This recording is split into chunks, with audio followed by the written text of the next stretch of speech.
बिस्मिल्लाहिर्रहमानिर्रहीम। अच्छा, किसी ਨੂੰ भी सैयद कह सकते हैं।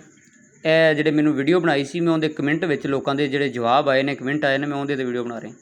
अच्छा जी, सैयद ਦਾ ਮਤਲਬ ਹੈ ਸਰਦਾਰ, ਲਿਹਾਜ਼ਾ ਕਿਸੇ ਨੂੰ ਵੀ ਇੱਜ਼ਤ ਦੀ ਖਾਤਰ ਸੈयद ਕਿਹਾ ਜਾ ਸਕਦਾ ਹੈ।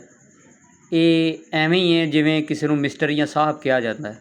ਇਹ ਲੋਕਾਂ ਦੇ ਕਮੈਂਟ ਨੇ ਕਿ ਸੈयद ਕਿਸੇ ਨੂੰ ਵੀ ਕਿਹਾ ਜਾ ਸਕਦਾ ਹੈ, ਇੱਜ਼ਤ ਦਾ ਲਫ਼ਜ਼ ਹੈਗਾ ਕਿਸੇ ਨੂੰ ਵੀ। ਅੱਛਾ, ਹੁਣ सैयद ਨਾਂ ਦਾ ਮਤਲਬ ਕੀ ਹੈ?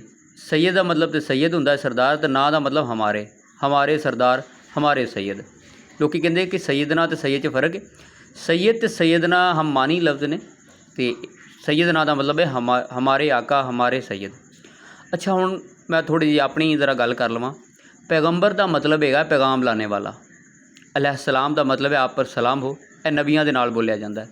अस्सलामु अलैकुम आप पर सलाम हो या तुम पे सलाम हो, ये आम इंसान जो सलाम किया जाता है उदों होंदा है।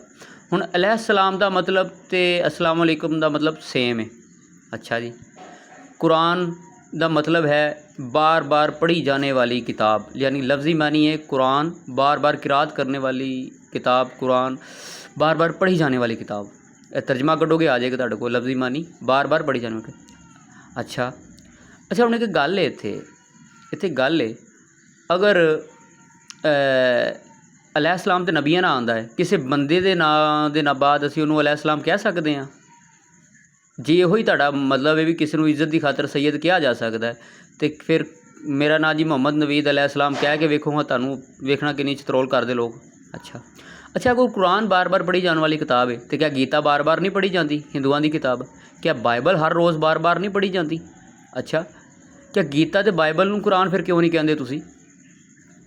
नहीं ना कहते गीता तो बाइबल नूं कुरान, वो भी तो रोज़ रोज़ पढ़ी जाती है। जे लफ्ज़ी मानी तुसीं लैना तो कुरान भी बार बार पढ़िया जाता है, तो गीता भी बार बार पढ़ी जाती है। अच्छा, अलैहिस्सलाम नबियां दे नाल मखसूस है, तो आम इंसान नूं अस्सलाम अलैकुम मानी एक ही है। आम इंसान के नाम तो बाद अलैहिस्सलाम क्यों नहीं फिर कहते?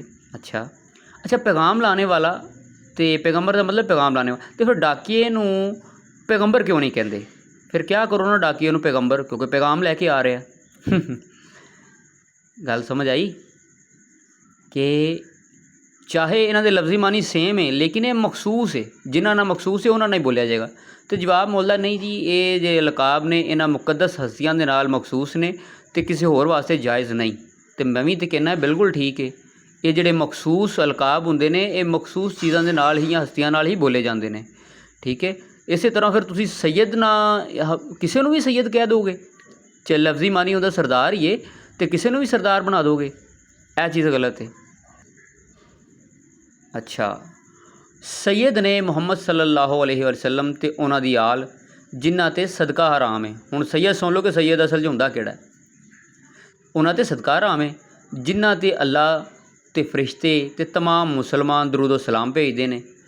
जद तक कोई मुहम्मद सल्लल्लाहु अलैहि वसल्लम ते उन्हां दी आल यानी सैयदां दे उत्ते दरूदो सलाम ना पढ़ ले, उनकी नमाज अदा नहीं होंदी, कोई इबादत कबूल नहीं होंदी।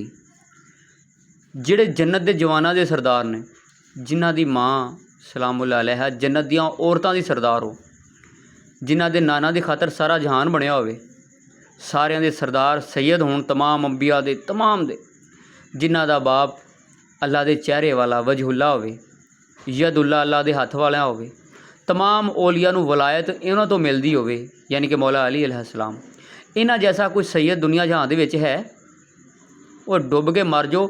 तुसीं इन्हां दा मुकाबला आम इंसानां नाल कर रहे हो, उन्हां नूं कह रहे हो सैयद, इन्हां दे मुकाबले दे विच आके।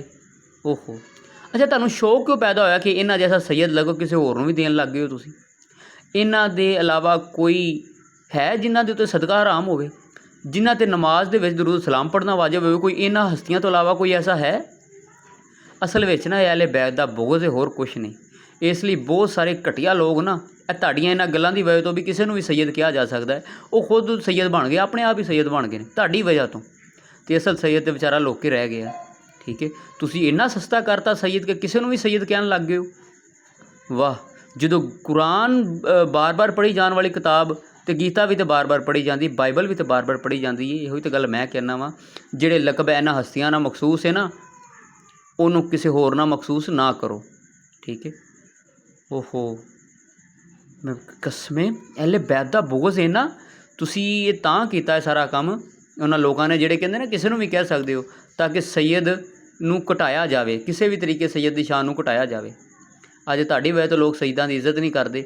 ਉਹ ਕਹਿੰਦੇ ਨੇ ਕੱਲ੍ਹ ਤੇ ਮੈਂ ਕੋਈ ਹੋਰ ਜ਼ਾਤ ਸੀ, ਅੱਜ ਇਹਨਾਂ ਦੇ ਸੈਯਦ ਬਣਾ ਲਈਏ। ਤੇ ਜਦੋਂ ਤੁਸੀਂ ਇੰਨੀ ਰਿਆਇਤ ਦਿਓਗੇ ਕਿ ਕਿਸੇ ਨੂੰ ਵੀ ਸੈਯਦ ਕਿਹਾ ਜਾ ਸਕਦਾ, ਚੱਲ ਯਾਰ ਫਿਰ ਇੱਕ ਕੁਲੀਆ ਜੇ, ਫਿਰ ਸੈਯਦ ਕਿਹਾ ਕਰੋ ਯਾਰ ਸਾਰਿਆਂ ਨੂੰ। ਜਿਹੜਾ ਵੀ ਮਿਲੇ ਇਮਰਾਨ ਖਾਨ ਨੂੰ ਵੀ ਸੈਯਦ ਕਿਹਾ ਕਰੋ। ਤੁਹਾਡੇ ਹਾਂ ਤੇ ਸੈਯਦ ਸਸਤਾ ਹੀ ਬੜਾ ਹੈ। ਅਸਲ 'ਚ ਪਤਾ ਕੀ ਹੈ, ਤੁਹਾਡੇ ਹਾਂ ਸਸਤਾ ਬਹੁਤ ਜ਼ਿਆਦਾ ਸੈਯਦ ਇੰਨਾ ਸਸਤਾ ਨਾ ਤੁਹਾਡੇ ਹਾਂ, ਤੁਸੀਂ ਕਿਸੇ ਨੂੰ ਵੀ ਕਹਿ ਸਕਦੇ ਹੋ। ਲੇਕਿਨ ਸਾਡੇ ਹਾਂ ਇੰਨਾ ਸਸਤਾ ਨਹੀਂ। ਸਾਡੇ ਵਾਸਤੇ ਤਾਂ ਸਭ ਕੁਝ ਹੈ ਹੀ ਸੈਯਦ ਨੇ, ਠੀਕ ਹੈ। ਉਹ ਸੈਯਦ ਨੇ ਸਾਡੇ ਵਾਸਤੇ ਸਭ ਕੁਝ, ਸਾਡੇ ਵਾਸਤੇ ਮਹਿੰਗਾ। ਅਸੀਂ ਕਿਸੇ ਐਰੇ ਗੈਰੇ ਦੇ ਨਾਲ ਇਹ ਨਹੀਂ ਲਾ ਸਕਦੇ। ਬਾਕੀ ਤੁਹਾਡੀ ਆਪਣੀ ਕਿਸਮਤ। ਬੜੇ ਆਏ ਪੜ੍ਹੇ ਲਿਖੇ ਅਤੇ ਜਵਾਬ ਦੇਣ ਵਾਲੇ, ਅਕਲ ਆਨੇ ਦੀ ਨਹੀਂ ਹੈਗੀ ਅਤੇ ਆਂਦੇ ਜੀ ਕਿਸੇ ਨੂੰ ਵੀ ਸੈਯਦ ਕਹਿ ਸਕਦੇ ਹਾਂ। ਲਾਨਤੁल्लाहि अला कौम ज़ालिमीन, हुब्बे अली रहमतुल्लाह, बुग़्ज़ अली लानतुल्लाह, या इमाम अल मुंतकिम अला जल अला जल।